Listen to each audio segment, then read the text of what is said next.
Yan. Ang lulutuin natin ngayon ay ginataang gabi. Yan. Good morning mga idol. Mga idol, good morning. Mayroong konting luya, bawang at saka sibuyas. So, gigisa ko dyan yung sahog nating tokwa instead na karne. Yan. Tapos, ilalagay natin ang gabi. Yan. Okay.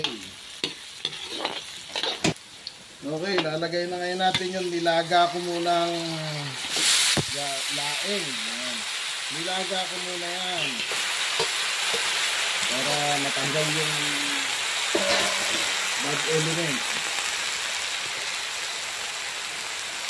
Ako, sili. Magayat ng maraming sili. Yan, gigisahin natin dyan yan. Pag gisado na yan, lalagay natin yung gata.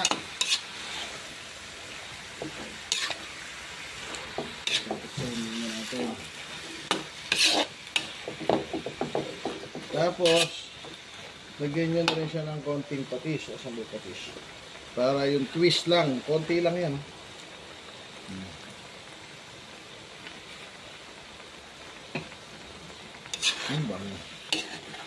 Sarap din to yung sinampalukan. Okay. Ito po, ganito po karami sili natin ilalagay. Bicol Express. Okay. Ano? Okay, yung pangalawang gata, yun ang nilagay ko na dyan. So, natuyo na siya. Medyo nagmantika na siya. Ngayon, lalagay natin itong unang gata. Pangalawang gata, nilalagay ko kaagad. Ito yung unang-unang gata. Ikaking gata, kung tawagin ba nila. Yan. Tapos yung sili, andyan dyan na. So, templado na yan.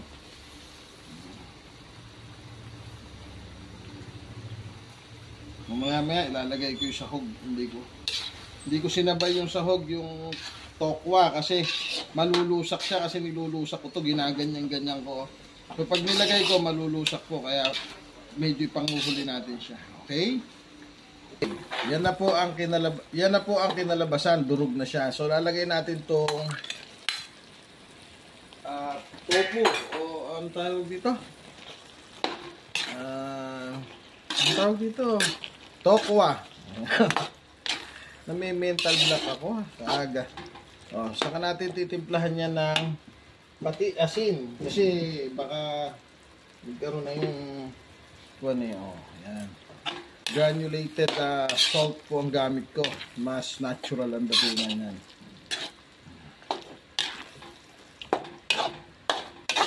Ganyan po ang maggagata, ano? Tapos pwede mo siyang dagdagan ng mantika para hindi siya yan.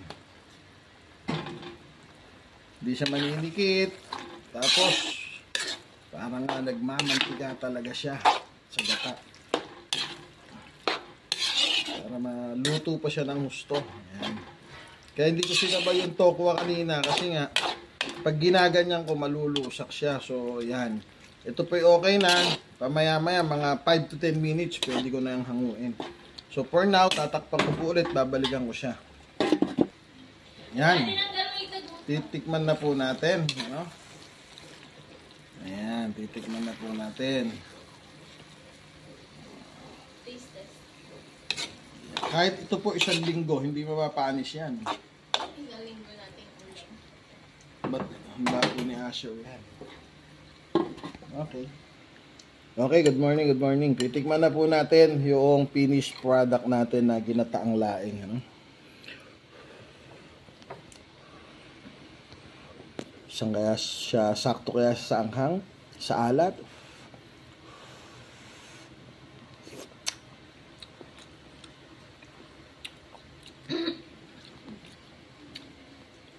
Lasa mo yung gata. Tignan naman natin yung tokwa, kung okay siya. Actually, first time ko itong naglaok ng tokwa. Grabe yung anghang, solid. Parang nasa Bicol.